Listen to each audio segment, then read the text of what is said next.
Hello friends, आज video को समस्त को वेलकम जनाऊँगी। आशा करछि समस्ते बहुत भलरे थिबे। मु बहुत भलरे अच्छी। मो मॉर्निंग हैबिट्स रे मु किछि चेंजेस आनी पारिछि जद्वारा कि मते बहुत खुशी लगुच। मो घर भी बहुत सुंदर रोचे। तो सकाळु उठी सारिबा परे फास्ट जेमति कि निजर ड्राइंग रूमटा क्लीन रहिबा निहाती जरूरी, कारण आमे सकाळु उठी सारिबा परे फास्ट डोर खोलिले ही आम ड्राइंग रूमटा देखा जाए बाहर पटकू। तो समस्ते कहीं ना कहीं एमती कि पार्सल वाला ठू नहीं कि कहीं भी मागिबा को आसंतु, कहीं भी आसंतु तो ड्राइंग रूमटा ही से माने देखि पारंती। तो ड्राइंग रूमटा क्लीन रहिबा निहाती जरूरी। उठी सारिबा परे प्रथमे निजर ड्राइंग रूम को 2 मिनिट समय बाहर करी ताको क्लीन करी दबा। क्लीन करी दे सारला परे आग जमी मु चाहा न पीले मते किछि भी करबा को भल लागेनी, बट उठला परे तो डोर खोलिबा को पड़िबो। सेति ड्राइंग रूम टाको मु क्लीन कर देली बहुत बढ़िया से। तापरे कपे चाहा पी सारा पर मते बहुत भल लगे। तापरे मोर जेमती डेली मॉर्निंग रूटीन जहाँ मोर काम से मु लगी पड़े। आउ उठी सारा पर मन रखिथे बेडरूम टाको भी क्लीन करवा निहाती जरूरी, कारण कहीं केते बेले भी आम घर को पलि आसती। आमे एमती अपार्टमेंट कि बाहर रोहुनु, तो घर ठू किछि मात्र किछि किलोमीटर दूर रे। तो सेथिपाई जेहेतु माने गाँ पाखापाखि आम घरटा जोठी आमे रोहुचु, तो सेथिपाई केही केबे पड़ोसी हुंतु कि गाँ रु कहीं भी हूँ केतेबेले भी पलि आसती। तो टाइमिंग सेमती न थाए कि केतेबेले आसिबे कि मॉर्निंग रे। गाँ रे समस्ते जानिथिबे गाँ मानकर बहुत शीघ्र उठंती समस्ते, जेमती टाउन रे टिके बहुत लेट रे उठंती, बट गाँ रे समस्ते सकाळु उठंती। तो से माने केतेबेले भी कहीं आसी पारंती। आ जदि आम बेडरूमटा सेतिकी क्लीन न थाए निजको आमको अनकंफर्टेबल फील हुए और भल भी लगे से सामने। तो दौड़ी दौड़ी जाकि आम से सामने एटा भांगी पका सेटा भांगी पका, एटा एठी नहीं रख सेटा सेठी नहीं रख, सेमती करने को भी जमा भल लगे। तो सकाळु मॉर्निंग रे उठिला परे ए कामटा भी रूटीन रे निहाती शामिल करंतु। ड्राइंग रूम परे निहाती निजर बेडरूम टाको भी क्लीन कर सबु बेले चेष्टा करेंगे निजर बेड उपरे किछि भी रखिबेनी। आउ पिलो भी मु काढ़ी देइछि एठी। आ बेडसीट मते आज चेंज करिवार नाही, कारण मु बेडसीटा काली चेंज करछि, तो मते एबे चेंज करिवार नाही। आ जहाँ भी बेडसीट ए शीत दिन रे बहुत बेड उपरे बहुत जेमती ब्लैंकेट बेडसीट बहुत सारा गदा हो जाए। तो ताको सेथिपाई शीत दिने बेसी खराब लगे। बेडरूम हो कि ड्राइंग रूम हो, आमे सोफारे भी बसिला बेले किछि ना किछि गोटे घोड़े होइकिना बसु, तो सेथिपाई बेसी खराब लगे से गुड़ा। तो सकाळु मॉर्निंग रो उठी ए हैबिट्सटा करंतु। जेमती मो घरटा क्लीन रोची निहाती क्लीन रहिबो। सबुबेले मु कहे गोटे कथा कि जी भी मो वीडियो देखुचंती खाली देखंतुनी, देखिबा सहित जाइकिना किछि करंतु। तो आपण निजको भल लगिबो। आ जेकोसी जार भी घर देखिए एमती गोटे जगह थी, गोटे सोफा हो कि चेयर हो एमती थी जो थी कि बहुत सारा कपड़ा माने जमती कि परिष्कार कपड़ा हो कि असना कपड़ा हो सेठी लदा होकिना रही थाए। जमती कि मोर ये सुखा होकिना आसला परिष्कार होकि सफा कराई सुखा होता। ताकू उठे सारिकी आनिबा परे एमती गोटे जगार मु पकई देइतली। समस्त घरे एमती थाए गोटे बेड हो कि गोटे चेयर हो कि गोटे कण हो जोठी कि आमे उठे आने एमती गदा करी रखी दे थाउ। आउ सेटाकू भी सेमती मॉर्निंग रू भांगिकिना ताकू रखीदेले तो सेटा भी असजड़ा हेकि थिले बहुत गुड़े जिनस जमती गदा होइछि। जी भी आसीबे घर को तांकर नजरटा सेठी आग ही पड़ जाए। जोठी देखिए आपड़ गोटे जगह परिष्कार परिच्छन्न कर रखिथे सेठी जेतिकी जनक नजर पड़बनी, जो जगह को आपण माने अलिया होकिना कि गदा होकि पड़ी से जगार प्रथम ही नजर पड़े। एमती बाहर वालांकर नुहे आमे भी जदि कहा घर को जाऊ प्रथमे आमर से अलिया असना जगटा को ही नजर पड़े। तो सेथिपाई मॉर्निंग रे सेटा को भी पूरा जहाँ भी अच्छी भांगिकी पूरा ताको सजेकिना रखी दिंतु। आ द्वारा आपणकर जोटा भी रहिला नहले एमती जदि भांगी पारु नाहंती आपनको समय होनी मॉर्निंग रे। सब बेले निजर टाइम अनुसार मु मॉर्निंग रे कली बोली आपण मॉर्निंग रे करिवे सेमती नाही। आपणको टाइम अनुसार नहले गोटे एमती गोटे आपण वार्डरोब हो कि गोटे कबड़ हो ता भितरे रखी दिंतु। आपण फ्री समय जेमती कि बाहर को सेटा देखा जीवनी। ଆପଣଙ୍କ ଘର କ୍ଲିନ୍ ଲାଗିବ। ଯେତେବେଳେ ଆପଣ ଫ୍ରି ହେଇଯିବେ ତ ସେତେବେଳେ ସେଇ ଜିନିଷ ଗୁଡ଼ାକୁ ପୁଣି ଭାଙ୍ଗିକି ଆରାମସେ ରଖିଦେଇ ପାରିବେ, ଆଉ କିଛି ଅସୁବିଧା ନାହିଁ। ଏମିତି ବି କରିପାରିବେ।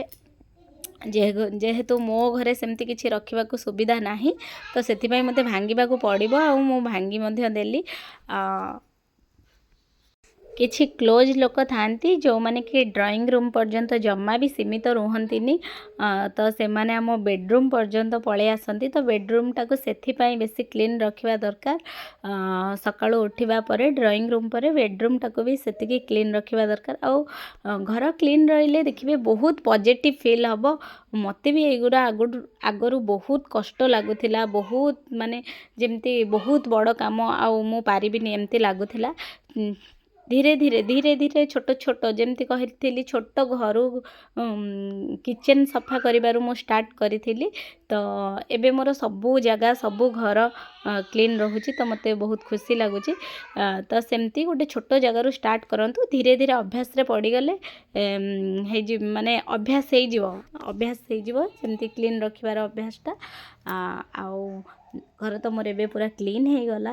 ତ ଆଉ ଗୋଟେ ବେଡ଼ରୁମ୍ ବି ତାକୁ ବି କରିବାକୁ ପଡ଼ିବ, ସେଇଟାକୁ ବି କରିବାକୁ ପଡ଼ିବ। ଆଉ ଡେଲି କଲେ କ'ଣ ହେବ କି, ଡେଲି କଲେ ଆମେ ଗୋଟେ ଟାଇମ୍ ବି ଆମ ମାଇଣ୍ଡରେ ଟାଇମ୍ ଗୋଟେ ସେଟ୍ ହେଇଯିବ। କେତେ ଟାଇମ୍ ଲାଗୁଛି ଆମକୁ ଏଇ କାମଟା କରିବାକୁ, 15 ମିନିଟ୍ସ ଲାଗୁଛି କି 30 ମିନିଟ୍ସ ଲାଗୁଛି, କେତେ ମିନିଟ୍ସ ଲାଗୁଛି ସେଇଟା ମାଇଣ୍ଡରେ ସେଟ୍ ହେଇଯିବ। ନିଜେ କାମ କଲା ପରେ ଆମେ ଅଟୋମେଟିକାଲି ଜାଣିଯିବା କେତେ ଟାଇମ୍ ଲାଗୁଛି। ତ ସେଇ ଅନୁସାରେ ସେତିକି ଆଗୁଆ ଉଠିକି କରିବାକୁ ପଡ଼ିବ, କାରଣ ଘରେ ମୋର 2ଟା ଛୋଟ ପିଲା, ସେମାନେ ଉଠିଗଲା ପରେ ତାଙ୍କ କାମ କରିବାକୁ ପଡ଼ିବ। ତାଙ୍କ କାମ କରିକି ଘର ପରିଷ୍କାର ରଖିବା ଏଇଟା ଆକ୍ଚୁଆଲି ବହୁତ କଷ୍ଟ। କହିବାକୁ ବହୁତ ସହଜ, ରିଏଲରେ ବହୁତ କଷ୍ଟ। ତ ସେଥିପାଇଁ ଟିକେ ତାଙ୍କଠୁ ଆଗୁଆ ଯଦି ଉଠିଯିବା ତାହେଲେ ନିହାତି ଯେଉଁମାନଙ୍କ ଘରେ ପିଲା ଅଛନ୍ତି ସେମାନଙ୍କ ପାଇଁ କହୁଛି, ଯଦି ଟିକେ ଆଗୁଆ ଉଠିଯିବା ତାଙ୍କଠାରୁ, କେତେ ଟାଇମ୍ ଆଗୁଆ ଉଠିଲେ ଆମ କାମଟା ହେଇଯିବ ଆରାମସେ। ଆଉ ଆମେ ତାଙ୍କୁ ପିଲାମାନଙ୍କୁ ସମୟ ଦେଇପାରିବା। ସେମାନେ ବହୁତ ଛୋଟ, ଆଉ ତାଙ୍କୁ ସମୟ ଦେବା ନିହାତି ଦରକାର। ତ ସେଥିପାଇଁ ସେତିକି ଆଗୁଆ ଉଠିକି ଘର କାମଟା ସାରିଦେଲେ ତାଙ୍କୁ ସମୟ ଦେଇ ହେବ। ତ ଏଇଠି ମୁଁ ଆଉ ଗୋଟେ ବେଡ଼ରୁମ୍କୁ ବି କ୍ଲିନ୍ କରିଦେଲି, କାରଣ ଯେମିତିକି ଖାଲି ଗୋଟେ ବେଡ଼ରୁମ୍ କରିବି ଆଉ ଗୋଟେ କରିବିନି। ତ ଯେଉଁଠି ବି ଅସନା ଥିବ କି ମଇଳା ଥିବ, ଯିଏ ବି ଦେଖିବେ ଗୋଟେ ଘର ଥାଉ କି ଇଏ ଥାଉ ତ ସେମ୍ ପରିକା ଲାଗିବ। ତ ସେଥିପାଇଁ ପୁରା ଘରକୁ କେମିତି ଡେଲି କ୍ଲିନ୍ କରିପାରିବେ ମର୍ଣ୍ଣିଂରେ, ସେଇ ଅଭ୍ୟାସଟା ରଖନ୍ତୁ। ଯେମିତି ଯେଉଁଠି ବି କେହି ଡ୍ରଇଂ ରୁମ୍ ଆସୁ, କିଚେନ୍ ଆସୁ, ବେଡ଼ରୁମ୍ ଆସୁ, ପୁରା ଡିପ୍ କ୍ଲିନ୍ କହୁନି, ଯେତିକି କ୍ଲିନ୍ ରହିଲେ ଆପଣଙ୍କୁ ନିଜକୁ ଖରାପ ଲାଗିବନି କେହି ହଠାତ୍ ଚାଲି ଆସିଲେ। ତ ସେତିକି ପର୍ଯ୍ୟନ୍ତ କ୍ଲିନ୍ ନିହାତି କରନ୍ତୁ। ଆଉ ଛୋଟ ପିଲା ଯେହେତୁ ଘରେ ମୋର ଅଛନ୍ତି, ତ ଘର କ୍ଲିନ୍ ରହିବା ନିହାତି ଜରୁରୀ। ଆଉ ଆପଣ ବି ସମୟ ବାହାର କରି ଘରଟାକୁ କ୍ଲିନ୍ କରନ୍ତୁ। ତ ଆଗରୁ ମୋତେ ବି ବହୁତ ବୋଝ ପରିକା ଲାଗୁଥିଲା ଘରକୁ କ୍ଲିନ୍ ରଖିବା, କ୍ଲିନ୍ କରିବା, ଯେମିତି ବହୁତ ବଡ଼ କାମ। ବାହାରେ ଅଫିସରେ କିଛି କାମ କରିବା ଯେମିତି ବହୁତ ଇଜି, କି ବାହାରେ କାମ କରିବା, ବଟ୍ ଘର କାମ କରିବା ବହୁତ କଷ୍ଟ ମୋତେ ଲାଗେ। ଆଉ ମୁଁ ସବୁ କାମ ଠିକ୍ସେ କରିପାରେନି, ଯେଉଁଥିପାଇଁ କି ଆଗରେ ହେଉ ପଛରେ ହେଉ ବହୁତ ସମାଲୋଚନା ଶୁଣିବାକୁ ମିଳେ। ତ ଧୀରେ ଧୀରେ ମୁଁ ମୋ ଅଭ୍ୟାସରେ ପରିବର୍ତ୍ତନ ଆଣିଲି, ଯେଉଁଥିପାଇଁ କି ମୋତେ ଏବେ ଘର ଲୋକଙ୍କ ଠାରୁ, ବାହାର ଲୋକଙ୍କ ଠାରୁ ପ୍ରଶଂସା ଶୁଣିବାକୁ ମିଳୁଛି, ଆଉ ମୋତେ ବହୁତ ଖୁସି ବି ଲାଗୁଛି। ଅଷ୍ଟମୀରେ ଆମ ପଡ଼ୋଶୀରେ ମୁଁ ଜଣଙ୍କ ଘରକୁ ଯାଇଥିଲି। ତ ସେ ମୋତେ କହିଲେ କି ମୁଁ ତୋର ସବୁ ଭିଡ଼ିଓ ଦେଖୁଛି, ଆଉ ତୁ କେତେବେଳେ ପିଲାଙ୍କ କାମ କରୁଛୁ, ରୋଷେଇ କେତେବେଳେ କରୁଛୁ, ଘର କାମ କେତେବେଳେ କରୁଛୁ କହିକି ଟିକେ ଗେଲ କରିଦେଇଥିଲେ। ଆଉ ମୋତେ ବହୁତ ଭଲ ଲାଗିଥିଲା, ଯେମିତିକି ଭିଡ଼ିଓଟା କାହିଁକି ବନଉଛି, କ'ଣ ପାଇଁ ବନଉଛି, ଆଉ ତା'ର ସବୁ ଉତ୍ତର ଯେମିତି ମୋତେ ମିଳିଯାଇଥିଲା, ବହୁତ ଖୁସି ଲାଗିଲା। ତ ଧୀରେ ଧୀରେ କିଛି ଅସୁବିଧା ନାହିଁ, ଯେଉଁମାନେ ବି ନୂଆ ଅଛନ୍ତି ଧୀରେ ଧୀରେ ଅଭ୍ୟାସଟା ପରିବର୍ତ୍ତନ କଲେ ହେଇପାରିବ ସବୁ କାମ। ଗୋଟେ ହୋମ୍ ମେକର୍ ଚାହିଁଲେ ସବୁ କିଛି କରିପାରିବ। ଆଉ ଗୋଟେ କଥା ହେଲା, ଘରକୁ କେହି ବି ଆସିଲେ ବାଥରୁମ୍ ୟୁଜ୍ କରିବାକୁ ସେମାନେ ନିହାତି କୁହନ୍ତି। ତ ବାଥରୁମ୍ଟାକୁ ନିହାତି ସେତିକି କ୍ଲିନ୍ ରଖିବେ, ଯେମିତିକି କିଏ ଆସିଲେ କେହି କେହି ଯେତେବେଳେ ବାହାରୁ କେହି ବି ଆସିଲେ ୟୁଜ୍ କରିବାକୁ କୁହନ୍ତି ନିହାତି। ଆମେ ବି କେଉଁଠି ଗଲେ କହୁ ତ ସେତିକି କ୍ଲିନ୍ ଥିବ ଯେତିକି ଆମକୁ ଖରାପ ଲାଗିବନି। କେହି ବାହାର ଲୋକ ଯଦି ଆମର ଟଏଲେଟ୍ ୟୁଜ୍ କରୁଛନ୍ତି ଆମକୁ ଜମା ବି ଖରାପ ଲାଗିବନି। ତ ସେତିକି କ୍ଲିନ୍ ନିହାତି ରଖିବେ। ଆଉ କିଛି କିଛି ଜିନିଷ ଯେମିତି ମୁଁ କହିଥିଲି ପର୍ଟିକୁଲାର ଟାଇମ୍ ବାହାର କରି ମୁଁ ରିଫିଲ୍ କରିପାରୁନି ଘରେ ଯେହେତୁ ପିଲାମାନେ, ତ ସେମିତି କରିପାରେନି। ଯେଉଁଟା ଯେତେବେଳେ ଦରକାର, ଘରେ ମୋର ସରିଯାଇଥିଲା ଅଟା, ଆଉ ତ ଯେତେବେଳେ ଯେଉଁଟା ଦରକାର ମୁଁ ସେତେବେଳେ ସେଇଟାରେ ରିଫିଲ୍ କରିଦିଏ। ଆଉ ଡବାଟା ଟିକେ ଭଲ ଦେଖାଯାଉନଥିଲା, ଅଟା ଗୁଡ଼ା ଚାରିଆଡ଼େ ପଡ଼ି ଅସନା ଦେଖାଯାଉଥିଲା। ତ ସେଥିପାଇଁ ଯେହେତୁ ସେଇଟା ଡାଇନିଂ ଟେବୁଲ୍ ଉପରେ ଅଛି ସେଇଟା ସମସ୍ତଙ୍କ ନଜରକୁ ଆସିବ। ଆଉ ତ ସେଥିପାଇଁ ମର୍ଣ୍ଣିଂରେ ଉଠି ସେଇଟାକୁ ଆଗେ ଡବାଟାକୁ ପୁରା କ୍ଲିନ୍ କରି ଅଟାଟାକୁ ଅଟା ଜାଗାରେ ରଖିଦେଇଥିଲି। ଏଉଥିରୁ ନେଇକି ମୁଁ ବେଲେନି, ବେଲିବା ଅଟା ଆମର ଅଲଗା ଜାଗାରେ ଥାଏ ମୋର। ତ ସେଇଥିରେ ଏଇ ଅଟାଟା ଏମିତି ଗୋଟେ ଗୋଲ ଡବା ୟୁଜ୍ କରନ୍ତୁ ଯେଉଁଟାକି ରୁଟି ବୁଡ଼େଇକି ବେଲିବାକୁ ସୁବିଧା ହେବ। ମୋତେ ଏଥିରେ ସୁବିଧା ହୁଏ। ଆଉ ଯେମିତିକି ଆମର 5 କେଜି ଅଟା ଆସେ, ଏମିତି କେଜିକିଆ ଅଟା ଆସେନି। ସେଥିପାଇଁ ମୁଁ ଏ ବଡ଼ ଡବାରେ ଏମିତି ଅଟା ରଖିଦେଉଛି। ଆଉ ଗୋଟେ ତା ଉପରେ ଗୋଟେ ଛୋଟ ଡବାଟେ ରଖୁଛି ଯେଉଁଟାକି ମାନେ ରୁଟି ବେଲିବା ପାଇଁ ମୋତେ ସୁବିଧା ହେବ, କାଢ଼ିବାକୁ ରୁଟି ବୁଡ଼େଇବାକୁ ସୁବିଧା ହେବ। ସେଥିପାଇଁ ମୁଁ ଏମିତି ଡବା ଦୁଇଟା ୟୁଜ୍ କରୁଛି। ଏବେ ତ ଡାଇନିଂ କ୍ଲିନ୍ କରିବା, ଆଉ ସବୁ ଭିଡ଼ିଓ ଯେମିତି ମୁଁ କୁହେ ସବୁ ଭିଡ଼ିଓ ମୁଁ ବନେଇ ପାରେନି। ସବୁ ଭିଡ଼ିଓ ମୋତେ କେତେ ଆଉ ମୋବାଇଲ୍ ଧରି ଧରି ଘୁରିବି, ତ ବନେଇ ହୁଏନି। ଯାହା ବି ହଉ ଝିଅ ମୋର ୟା ଭିତରେ ପିଲାମାନଙ୍କ କାମ ବି କରିଛି, ସେଗୁଡ଼ା ମୁଁ ଭିଡ଼ିଓ କରିପାରିନି କାରଣ ମୋତେ ଘର କାମ କ'ଣ କରିବାର ଦରକାର ଥିଲା, ସେଥିପାଇଁ ଭିଡ଼ିଓ ବନାଉଥିଲି। ଏଇଠି ସକାଳର ବ୍ରେକଫାଷ୍ଟ ମୋର ରେଡ଼ି ହେଇଯାଇଛି। ଆମେ ସମସ୍ତେ ଏବେ ବ୍ରେକଫାଷ୍ଟ ଖାଇବୁ। ଆଉ ଟାଇମ୍ ବି ବହୁତ ଲେଟ୍ ହେଇଗଲାଣି, 11ଟା ଅଲରେଡ଼ି ହେଇସାରିଲାଣି। ଝିଅ ଏବେ ସ୍କୁଲରୁ ଆସିସାରିଛି। ତ ସେମାନଙ୍କ ପାଇଁ ବି ଉପମା ରଖିଦେଇଛି, ସେମାନେ 2 ଜଣ ଉପମା ଖାଇବେ। ଆଉ ଝିଅର ଗୋଟେ ବଢ଼ିଆ ଟେଣ୍ଟ ହାଉସ୍ଟେ ଦେଖନ୍ତୁ। ସେମାନେ ଏଇ ଘରେ ଭାଇ ଭଉଣୀ 2 ଜଣ ବହୁତ ବଢ଼ିଆ ସେ ଖେଳୁଛନ୍ତି।